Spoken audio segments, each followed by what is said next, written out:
Hi there. My name's Charlie Van Derven.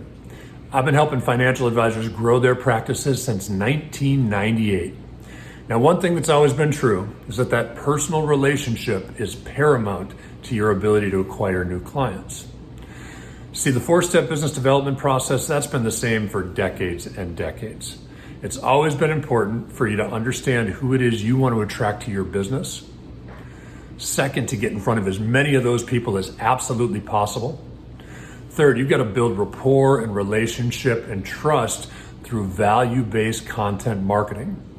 And then finally, you've got to have a system in place to understand when people within that large network that you're building are ready for the business conversation. Now, the process hasn't changed, but what has changed dramatically is the technology that we use to run that process. Back in '98, we were launching some really rudimentary websites. You fast forward a little bit from websites, and of course, email communication and marketing became very important to your practice. Furthermore, social media. No one can ignore the social media revolution that's occurred in the last 10 years. And now, the most successful practices are growing on a platform called a lead management system, which is an automated platform that helps you grade as you're growing this large network of key personnel. It helps you track those people in the network and understand who's advanced and ready for that business conversation. Now, here's the great thing about automation. It actually makes the business development process easier. It saves you time you can be spending with clients or family and friends or doing the recreational things that you like to do. That time that you get back is all about leading a more balanced professional and personal life. So I want to thank Travis Perry and the rest of the great speakers within this program for including me. I'm going to share with you today how we automate that four-step business development process to give you more time in your practice and to give you more time in your life.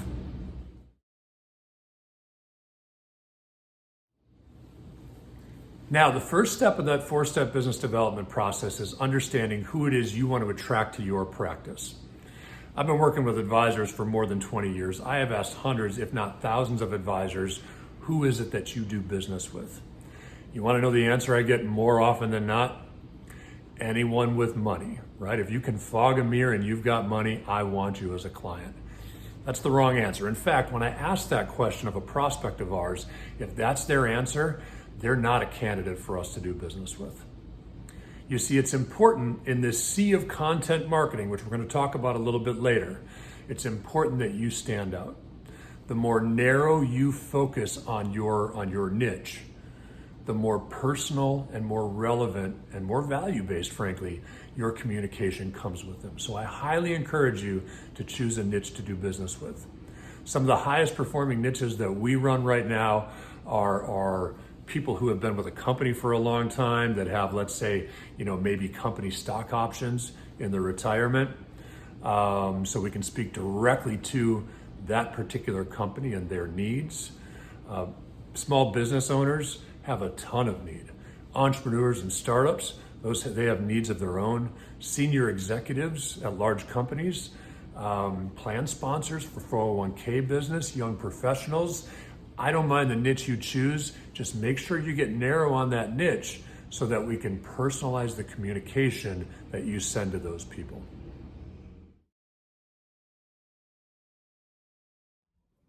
Okay, for the second step in that four-step business development process, we want to get in front of as many people as we possibly can.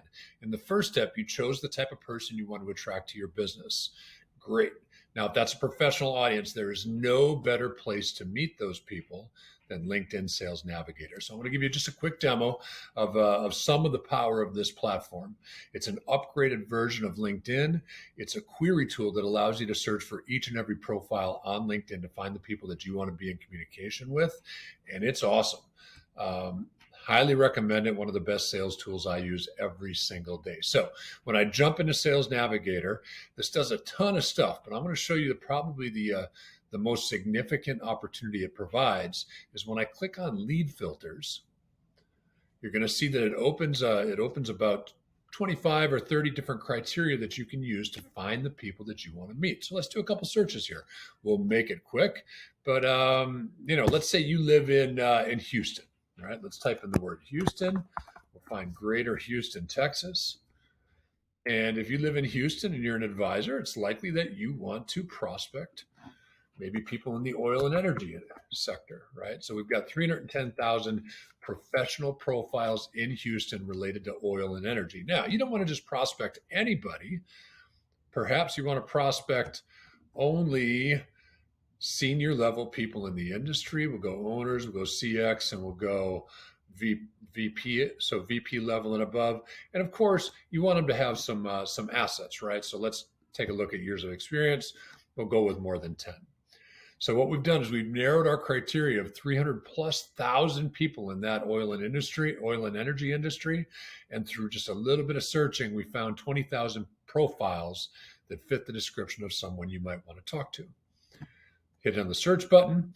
That's going to give us our list of 20,000. Let me show you something really cool here also. If we go under spotlights on the left-hand side, and you see we've got lots of options, but this one, change jobs in the last 90 days, creates a really compelling conversation for financial professionals, right? So if you reach out to somebody on this list, they've changed their role and in many cases, their employer in the last 90 days. That obviously gives you an opportunity to have a business conversation around rollovers, right? So we could do searches, we can search for business owners in any town. I once helped a lady get in front of a large network of people that she was targeting, and she lived 35 miles from Bismarck, North Dakota.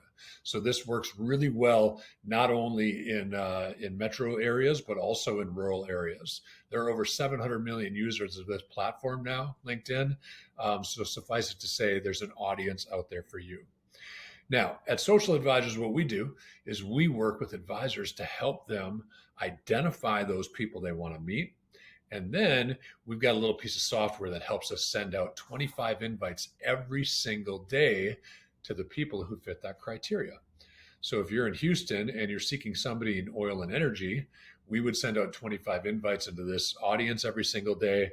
And that allows you then to connect with 7 or 8 people every single day. So that's step number 2, is building the largest audience you possibly can of the people that you want to do business with. Using automation to do that saves you the time and energy and, frankly, the hour or 2 a day that you would spend using this platform to build that audience. Next, we're going to talk about step number 3, and that's how we nurture that audience to grow your brand familiarity, to grow your rapport, and to grow trust through value-based content marketing.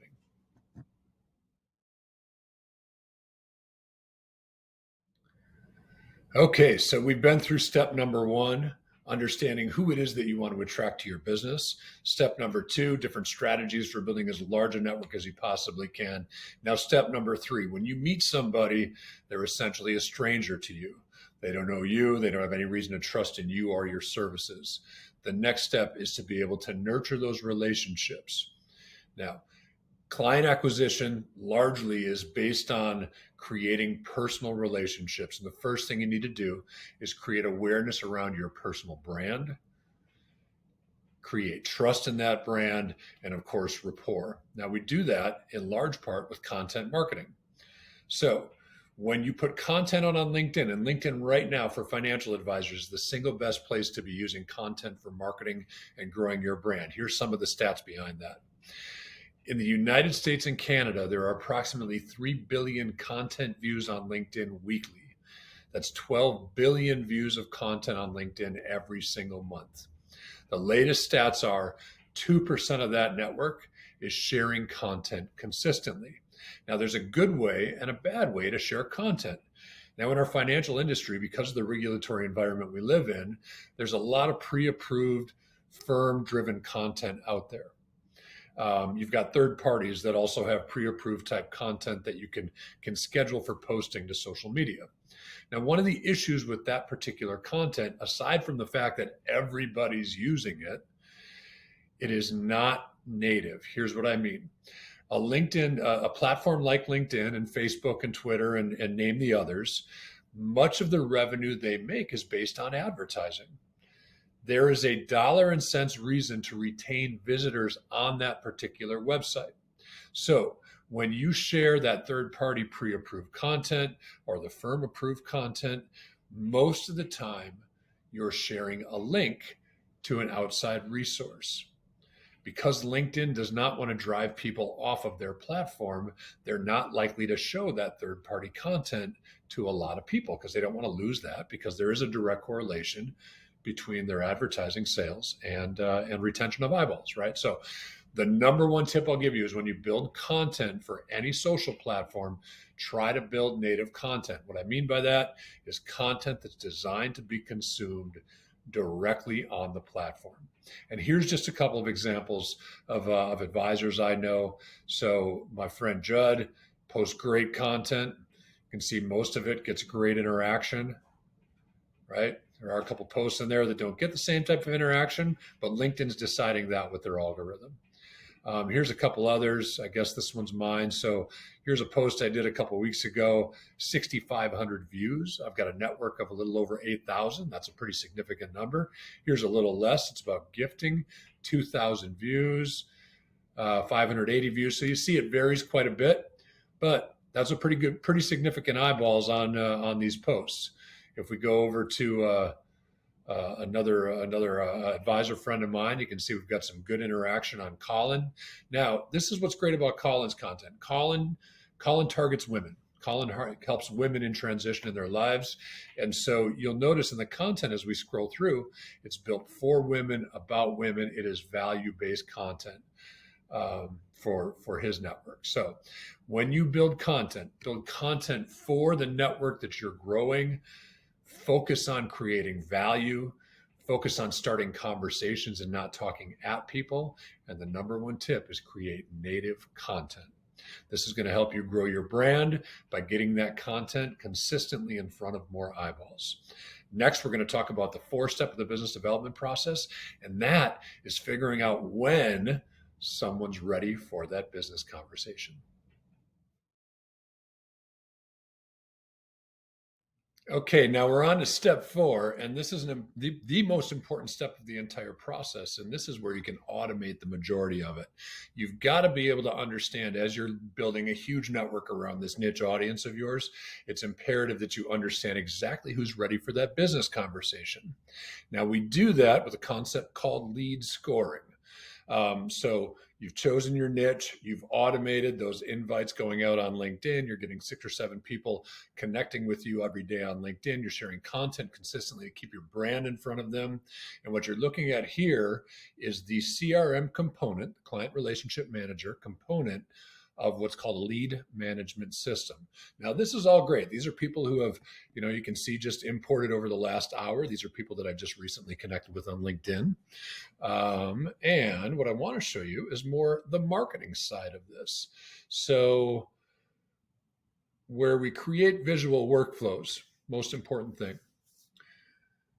I want to show you all the opportunities for automating communication. Right. So if I create a new workflow, and we're in a live environment here, we're not going to get too deep into it. We don't have a lot of time to do a full demo, but when we'll just call this sample just to get started here. So when we create a sample workflow, the most important thing to show you here is that the triggers.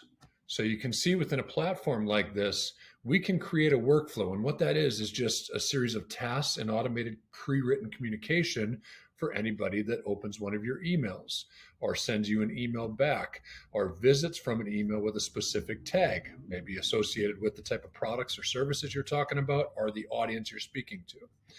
The one that I love the most is website. So here's where this pays off like crazy. As someone gets to know you better and better and better, when they hit, let's say, the fees page of your website, they're taking some really significant buying signals there. Would you love to know who that person might be that's hitting the fees page of your website? And furthermore, would you like to be able to reach out to them or automate communication back to them? Now, there's a lot of triggers to send automated communication, but to me, that's the most significant activity that one of your hundreds or thousands of prospects can take is hitting a certain very specific page of your website, like the fees page. Okay, well, let's get out of here because what I want to show you back in the contact area is you will see these people that had just imported, like we looked at a second ago, they had a number next to their name. Loading a little bit slowly, but that number is what we call a lead score. So they get that number just simply by coming in off of LinkedIn, depending on how much contact information they have available. But if we sort our list of contacts, and we've got about 23,000 contacts in our system, if we sort this list of contacts by lead score, of course, the video software slows things down a little bit. You can see we've got lead scores in here, 170 some. So if we were to open up one of these with a decent lead score, last activity a couple days ago. So let's take a look at Carlos.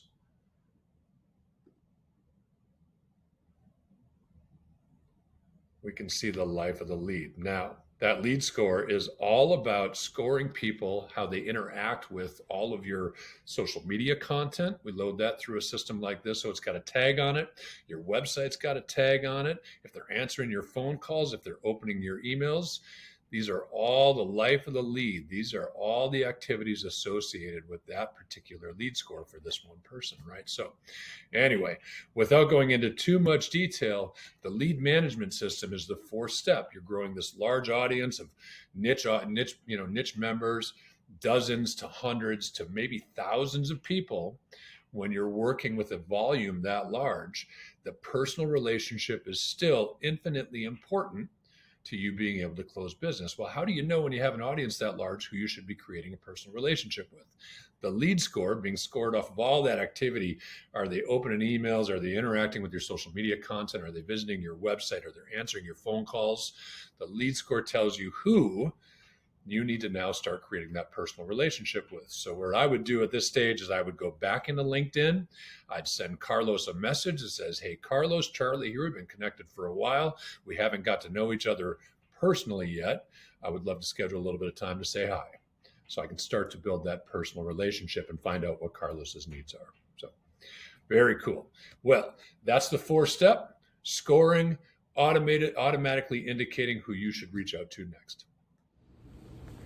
Now, I hope you found those 4 steps, right? Walking through number 1, how it is that you choose the persona that you want to attract to your business.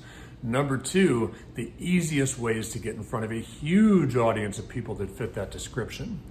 Number 3, a great content marketing machine to keep your brand present and to stay in front of those people with value-based content that helps you grow trust, familiarity, and rapport. And then number 4, the lead management system. We use a platform called SharpSpring that helps you score all the people in your network so that you know, as you've got 100 or 500 or 1,000 people in that growing network, who's ready for that business conversation. I want to thank again Travis Perry and the rest of the wonderful group of speakers that are here helping you lead a more balanced life. We certainly hope that you'll implement more automation in your practice so that you can spend more time with your clients, more time with your family and your friends, doing the things that you enjoy doing and restoring balance in your life.